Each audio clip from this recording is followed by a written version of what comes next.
Welcome to this video. Just a quick introduction to Woodrow Wilson and the New Freedom before we get into World War I that really starts to change Wilson's path. By the end of this video, we'll be able to describe some of the measures that's been passed, explain how he changed and what consequences it had, and evaluate how progressive he was, perhaps in comparison to Roosevelt, Taft and McKinley.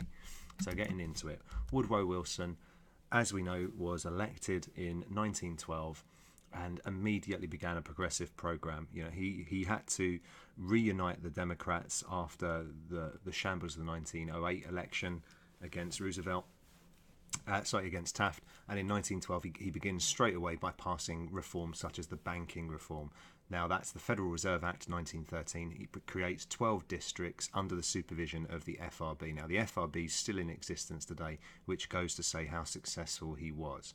And that means that money supply is no longer dependent on gold. It's so successful that 70% of banks joined by 1923. Now by delinking and decoupling the money supply to gold, it's no longer dependent on the gold supply, and banks have to have far more capital in reserve. That means a lot more long-term planning. So hopefully it eliminates some of the panics that's been going on previously. He also extends the antitrust measures that have been put in place by the Sherman antitrust and Roosevelt's measures, and then what Taft did as well. He introduces something called the FTC, the Federal Trade Commission, and again, that's in existence still today. They had powers to investigate corporations and stop unfair practices. They were criticised heavily for not having enough powers, but the FTC still administered 400 orders to illegal companies.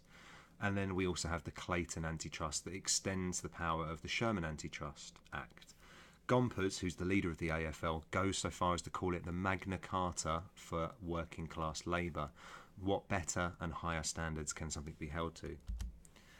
We've got additional reforms in terms of the economy and finance. We've got the Underwood Tariff in 1913 that reduces those tariffs that the federal government had been so reliant on, that was crippling people purchasing it. He reduces the duties and removes them entirely from food and wool products and some other products as well. And it kind of requires another form of money supply for the federal government. So it leads to the introduction of the 16th Amendment, the income tax. And it's very clearly seen as an attack on big business. Now, income tax, as we see, is initially on incomes over 4,000, which is 4 times the average worker salary. So you can see where his aims really lie. And it's extended by the Revenue Act of 1916 that starts to redistribute wealth.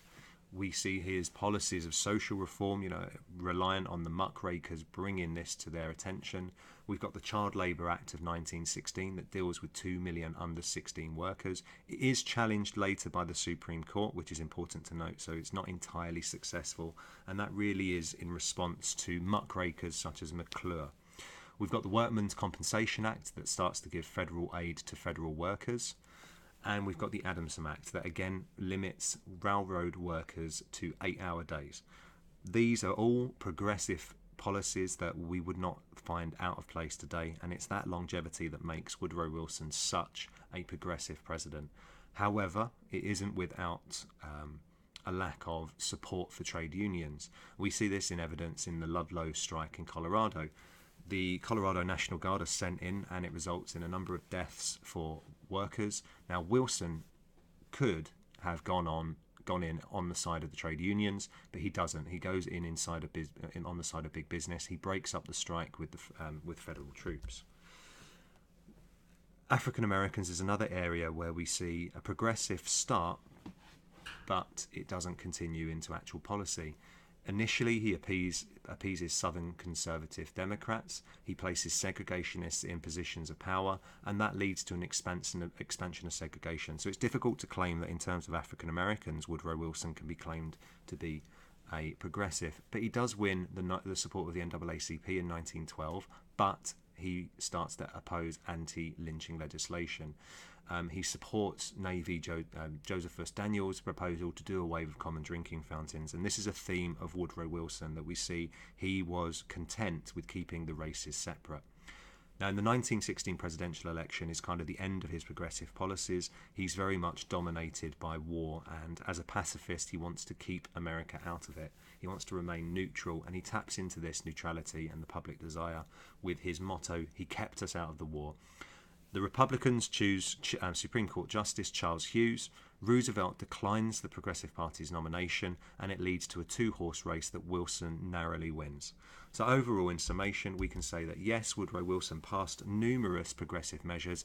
He is arguably the most progressive president to date, but from 1912 to 1916, his progressive measures come into place. After that, he's too dominated by World War I to continue this. He didn't do nearly enough for African Americans, and that is a point of contention among historians, that he may have been tainted by perhaps segregationist ideas. Thank you very much. In the next video, we'll look at America and World War I, Woodrow Wilson's actions in World War I, and how it continues. Remember, like, comment, subscribe, and I'll see you next time.